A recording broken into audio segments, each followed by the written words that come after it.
teri kinyiiza nga bantu kumanya nti obululu babubbye n'akwata bayibuli ng'alayira.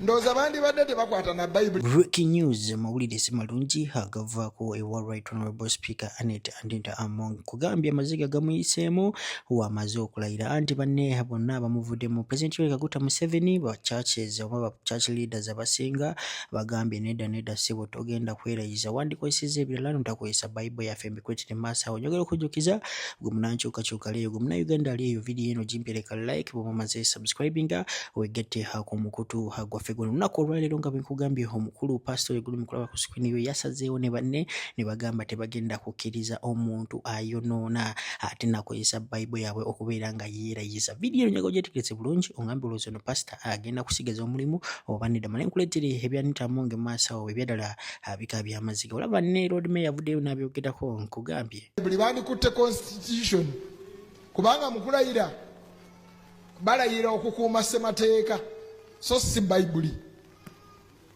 And let's get the difference.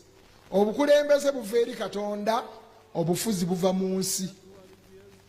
Abakulembeze abava eri Katonda, they are anointed. David was anointed as a king. Ffe tuva eri Katonda kubanga tusiigibwa n'omuzigo. Bano ab'ensi tebava eri Katonda. Twabaleetera emirembe naye nga kakadde kalamba akaafudde. Mwe temwagala kwogera mazima, mwagala kutambulira mu bulimba na nzikiza.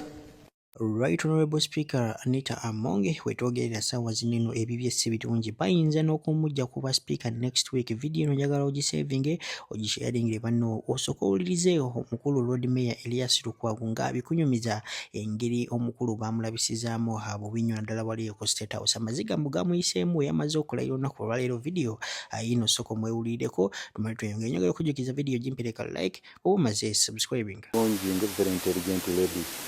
Bw'oba olabye ebigenda mu maaso osoma body language bw'oba tewalabye katambiddayo okalabe bulungi mwe mwatuleetedde amawulire nze nabaddeko MTV nga amaaso tegavaako nalabye Anita ng'ali mu maaso ga muhoozi nalabye body language nga Anita abula kufukamira nti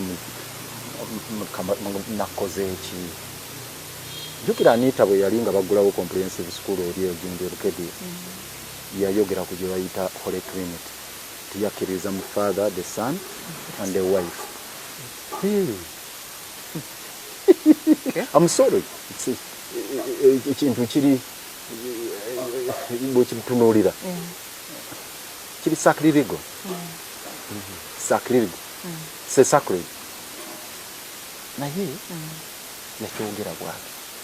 Kakati nkuzayo ku body language. Literally yabadde afukamirira muhoozi. Naye kankugambe ekintu. Bwe nasoma wiiki ewedde omutwe omunene nti Anita Among aleeta emmotoka gye bayita Rolls Royce ya biliyoni 2.5 tujjako ekitundu biri n'ekitundu nga mutwe munene monitor netulaga extras ezirimu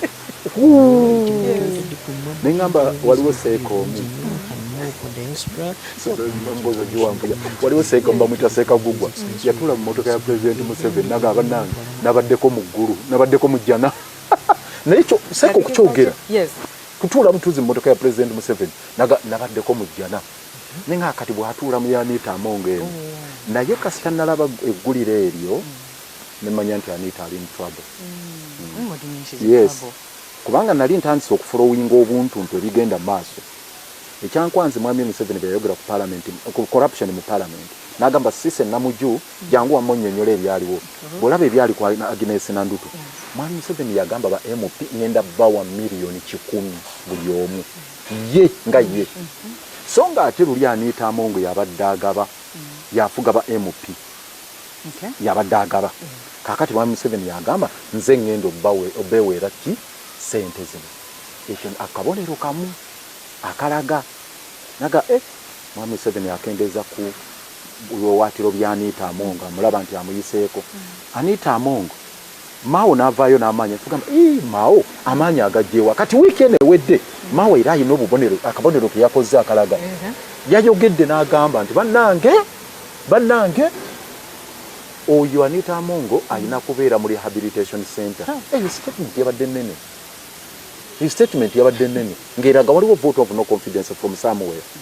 Nti alina kuba mu rehabilitation center olw'okuba bamugulako emisango bamuteekako simanya sanctions zibiki therefore talina gy'agenda bakiikirira n'ekirala. Then ekyasembyeyo mugyeko eno statement y'abamuhozi ya PLU ekyasembyeyo nga nfunzafunza kwe kuba nti Anita Amongo yavuddeyo from nowhere yanaga banayisigenda kwesimbawo ku bwa president.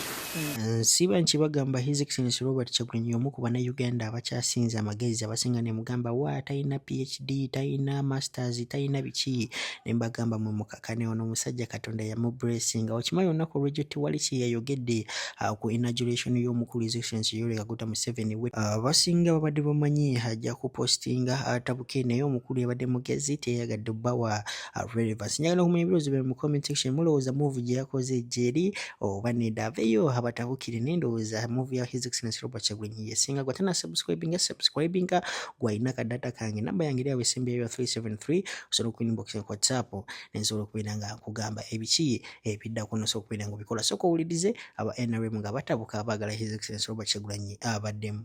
Bw'abanga tewabaddeyo essimu ya mukazi w'Omuseveni kwali ng'alayira bw'oba mukazi otamulaba omukozi ogwo olina mu nnyumba yamulabye kitegeeza kinti Museveni yalayidde.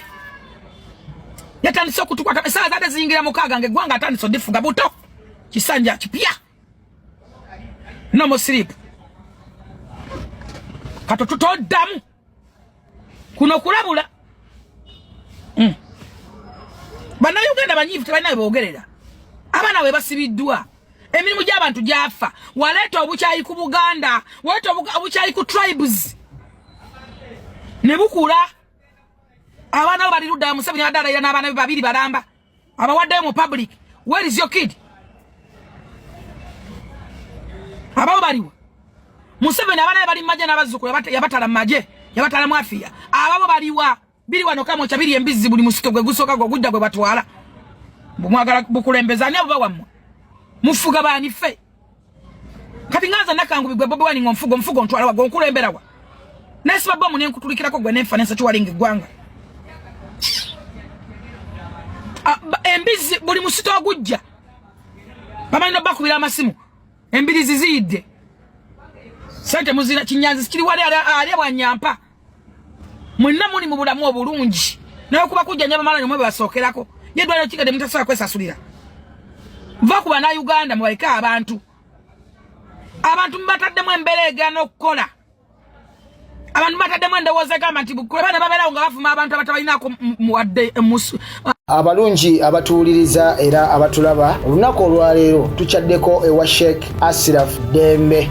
Sebo nsanyusa okubalaba amannya agange nze Sheikh Ashraf Dembe akola ku bizibu by'enjawulo omuntu singa aba alina ebirwadde nsomereddwa tunywa amazzi ga lukuya nga bw'obadde ogalaba tugenda abantu ku kyoto ne twokya emizimu emibi egibabaamu n'okulomba edduwa abantu singa abeera ng'ali wano atuuse sobola okumulombeera edduwa ne waba atatuuse nga mpadde amannya ge naye ng'ali wala naneetaaze enamba yange yeno eri 0707363711 namwe banyinaffe abali ebweru oyagala okuba nti oyagala okulombera ku dduwa ng'olina ebizibu viza zibuze amaka gakolongotana sente zikola zimpita mu ngalo ojja kumpeereza ekifaananyi kyo n'amanyago ebyo byokka bijja kummala nja kukulombera edduwa ojja kutereera olunaku olusembayo mu mwezi mba n'edduwa eyawamu ffenna n'abalwadde bange abakadde n'abapya. Salaamu alaikum warahmatullahi wabarakatuh.